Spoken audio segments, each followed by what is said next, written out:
एक बार की बात है, गौतम बुद्ध अपने शिष्यों को ज़िंदगी से जुड़ी अच्छी-बुरी चीज़ों का ज्ञान दे रहे थे। सभी शिष्य उनकी बातों को बहुत ध्यान से सुन रहे थे।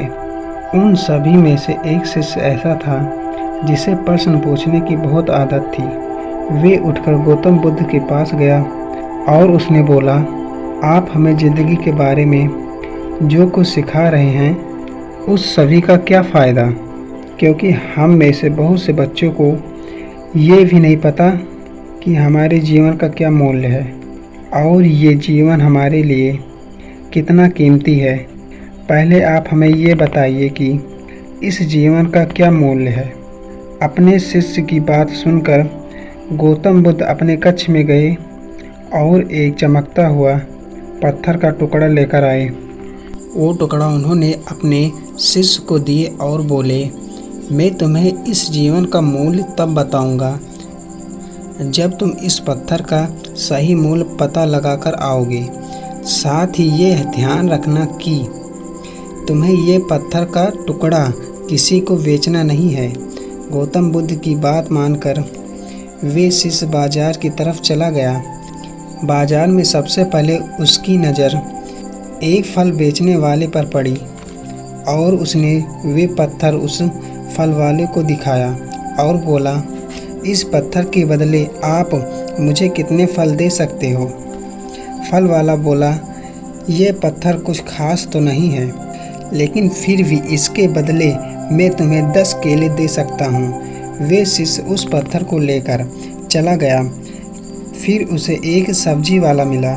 शिष्य ने उस सब्जी वाले से उस पत्थर की कीमत पूछी। सब्जी वाले ने उस पत्थर को ध्यान से देखा और बोला, इस पत्थर की कीमत के बदले मैं तुम्हें ज़्यादा से ज़्यादा एक बोरी भरकर सब्जियां दे सकता हूँ।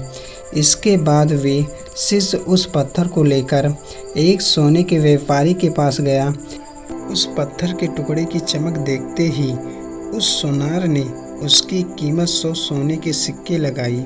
शिष्य ने वे टुकड़ा बेचने से मना किया तो वे सोनार उसके बदले 200 सोने के सिक्के देने को भी तैयार हो गया। शिष्य ने वे टुकड़ा बेचने से मना किया तो वे सोनार उसके बदले 200 सोने के सिक्के देने को भी राजी हो गया। लेकिन शिष्य ने वे पत्थर नहीं बेचा।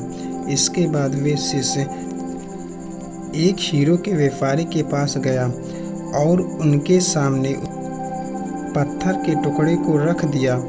उस पत्थर को देखते ही हीरो के व्यापारी ने एक कपड़ा साफ उठाया। उस पत्थर को देखते ही हीरो के व्यापारी ने एक साफ कपड़ा बिछाया। उस पत्थर को उसके ऊपर रखा। फिर उसकी परिक्रमा की और हाथ जोड़कर उस पत्थर को कपड़े में लपेटते हुए बोला, तुम जिसे मामूली पत्थर समझकर उसकी कीमत पूछ रहे हो, असल में वे एक बेशकीमती रूबी है। ऐसा रूबी हर किसी को नहीं मिलता। मैं अगर अपना सब कुछ बेच दूं, तो भी इसकी कीमत नहीं चुका सकता। उस व्यापारी की बात सुनकर वे शिष्य हैरान हो गया। वे दौड़ता दौड़ता सीधा बुद्ध के पास गया और उन्हें उसने जो कुछ भी बाजार में हुआ वे सब बताया। उसकी अचरज भरी बातें सुनकर गौतम बुद्ध बोले, तुम्हारे सवाल का जवाब इस रूबी की कीमत में ही छिपा है। हमारा जीवन भी एक रूबी है।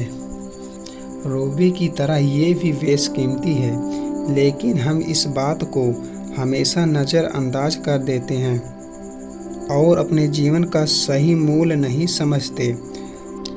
हम दूसरों को देखकर और अपने जैसा जीवन जीने की कोशिश में अपने जीवन की कीमत को कम कर देते हैं कि हमारी ज़िंदगी की कीमत वही है जो दूसरे हमें बताते हैं। लेकिन ये बात हमेशा ध्यान रखना कि सामने वाला अपनी हैसियत, बुद्धि और हिसाब से हमारी कीमत लगाता है।